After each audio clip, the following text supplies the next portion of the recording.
Running करने के लिए घर से बाहर निकला। यूरोपियन वर्ल्ड में एक परंपरा है, हमारे यहाँ सामान अगर घर में बच जाए कुछ हम सहेज करके रख देते हैं, हमारी माताएं बहनें उसको ऊपर कहीं ऊपर की अलमारी में रख देते हैं, लेकिन घर से बाहर नहीं निकालते। यूरोपियन वर्ल्ड में सब जो है जो कुछ अनुपयोगी है उसे महीने में अलग अलग देशों में अलग अलग शहरों में अलग अलग तरह की व्यवस्था है, अलग अलग तरह के दिन नियत हैं।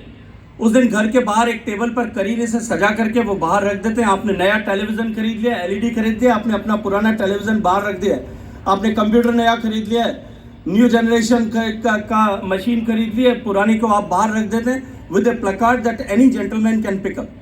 कोई भी आए जिसके लिए उपयोगी हो वो लेकर के जाए। मैं रनिंग करते हुए जा रहा था, एक टेबल पर 36 लेदर बाइंडेड पूरे के पूरे सारे वॉल्यूम्स ऑफ एनसाइक्लोपीडिया ब्रिटानिका रखे हुए थे।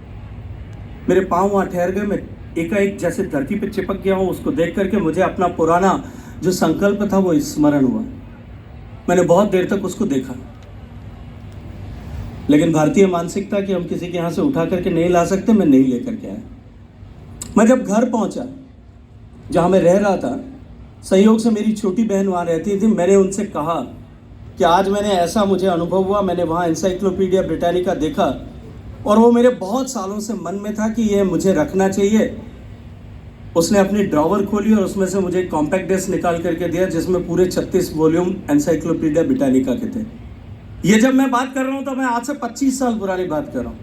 आज एनसाइक्लोपीडिया ब्रिटानिका से मिलियन ट्रिलियन टाइम्स नॉलेज जो है आपके फिंगर टिप्स पे, आपके जो है आपके हैंडल डिवाइसेस में, चाहे आपका मोबाइल होगा या कोई और डिवाइस होगी उसमें है।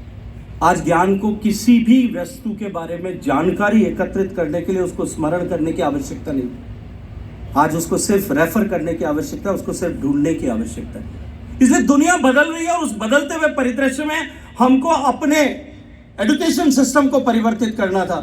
और सम्मानीय प्रधानमंत्री जी के नेतृत्व में भारत के लिए भारत का एजुकेशन सिस्टम एनईपी के रूप में भारत में इंट्रोड्यूस किया गया और जिसका परिणाम आने वाले 10 साल बाद में ये भारत देखेगा। ये जो जनरेशन अभी यहाँ मंच पर प्रदर्शन कर रही, जिसने हम सबको मंत्रमुग्ध कर दिया था, वो जनरेशन जिसके बारे में प्रिंसिपल साहब ने अपनी रिपोर्ट पढ़ते हुए कहा that we are teaching our students artificial intelligence, analytics, हम वो कैसे इन्वेंशन कर सकता है, वो नई चीज सीखने के लिए उसमें एक उसके अंदर उत्कंठा कैसे पैदा हो, ये जो है ये ताकत हमारी नई जनरेशन में पैदा करने के लिए हमें काम करने के, हम जो आगे बढ़े हैं। और मुझे प्रसन्नता है कि इस तरह के विद्यालय इस विषय को आगे बढ़ाने के लिए काम कर रहे हैं। भारत में पहले बहुत गिनती के इस तरह के विद्यालय थे और मैं तो ऐसे स्टूडेंट्स जो आज यहाँ स्टूडेंट्स जो इस स्कूल में पढ़ रहे हैं उनको कहूँगा कि आप बहुत सौभाग्यशाली हो कि आपको ऐसे विद्यालय में पढ़ने का अवसर मिला है।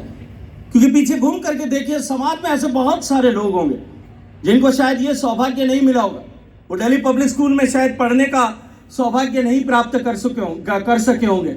उसके अनेक कारण हो सकते हैं, लेकिन हमें पीछे घूम करके जब हम देखें तो एक sense of responsibility should come into our mind and heart, that a compassion should ignite in our heart, कि उनको बराबरी पर लाने की जिम्मेदारी भी हमारी है।